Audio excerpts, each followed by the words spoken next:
Hey everybody, welcome to What the Fact, a show that sorts out fact from fiction online, in Congress, and this week in Iowa. I'm Aaron Schreiman. And I'm Katie Sanders. We are editors with PolitiFact, a fact-checking website. We're nonpartisan, and we have our hands full. Like Aaron said, we fact-check Congress, the impeachment trial, President Donald Trump rallies.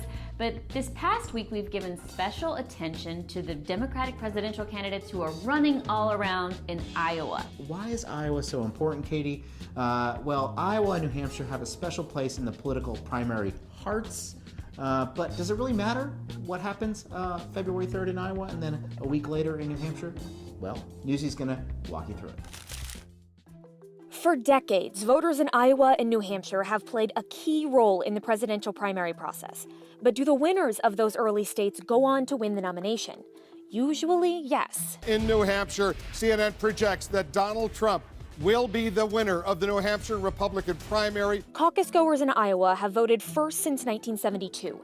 State law actually requires the Iowa caucuses to be held at least 8 days earlier than any caucus or primary in another state. But it wasn't until Jimmy Carter's 1976 campaign that the Hawkeye state really started influencing how candidates campaigned. Iowa's a hard one, though, for candidates to sort of stomach without a strong ground operation because of the caucus format. It requires them to really be tuned in to almost every county within Iowa. New Hampshire can be an easier state for campaigns to approach. Its history of holding the first in the nation primary started in 1920. But similar to Iowa, it wasn't until the 1970s that the state's primary took on the iconic and important role it has today. Whether it's fair or not, we like to get behind a winning horse. So, again, with, so many people in the Democratic primary field, if your candidate comes in with, and unfortunately I think some are going to come in with like a percent, you as a voter have to say, well, maybe there's someone else who came in first, second, or third I need to reevaluate. Only once in the last 40 years has a presidential candidate from either party gone on to win the nomination without winning Iowa or New Hampshire, and that was Bill Clinton in 1992. But even with that track record, not all the 2020 Democratic candidates are focusing on both states. Mike Bloomberg is largely ignoring them.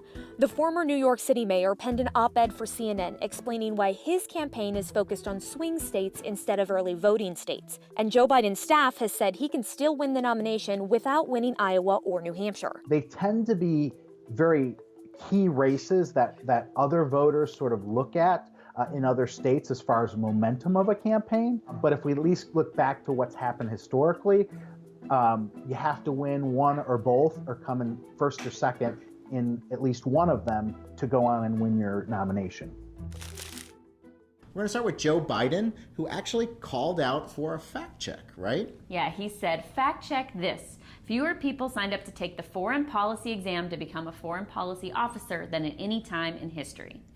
That's basically right. We didn't give it a Truthometer rating, but it would have done pretty well. Applications for the Foreign Service Officer test, it's called FSOT, are at kind of record low, and it's kind of what he said. The record part is a little deceiving, however, because we really don't have data going back, I think, before 2007. So there's only 10 years of data to look at, but there's certainly a decline in the number of people applying for this test. All right, so there's your fact check, former Vice President Joe Biden. Yeah, so we're going to go to Pete Buttigieg, who was doing a town hall for Fox News with Chris Wallace, kind of talking to Republicans, trying to win moderate voters. Here's what he said about himself. I think I'm the exact median age of the United States of America right now, actually, right about 38. So half the country's younger and half the country's older. So Pete Buttigieg, being 38 years old, is actually not exactly the same median age as most Americans, or as Americans. He is just a hair above it. We went to the Census Bureau and we learned that the median age for Americans is 37.8 years. I can't believe you got that wrong, Mayor He Pete. said exact. Oh, man. It's not exact. All right, last up, Katie, it's a quick one. Today, we spend twice as much money per person on health care as do the people of any other country on earth. You got that? Sounds legit. He has said this over and over again, but he's missing a few key words that would give this a true rating on our fact check. So yes, the US does, compared to many countries, spend more than twice per person, as do the people in other countries. However, it's not every other country or any other country on earth. We found data from the Organization for Economic Cooperation and Development, and it shows that the US did not spend twice as much in 2018 as Switzerland, Norway, Germany, Sweden, Austria, and Denmark. Still more, but not twice as much, even though that is the catchy talking point that Sanders has latched onto, not only through this campaign, but the previous one as well.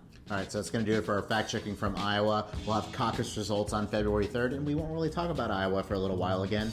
On deck is New Hampshire. Our teams are going out there as well, so we're going to see those candidates again. We'll see if they got a little better on the facts. But until then, and until next time, I'm Aaron, and this is Katie. Take care.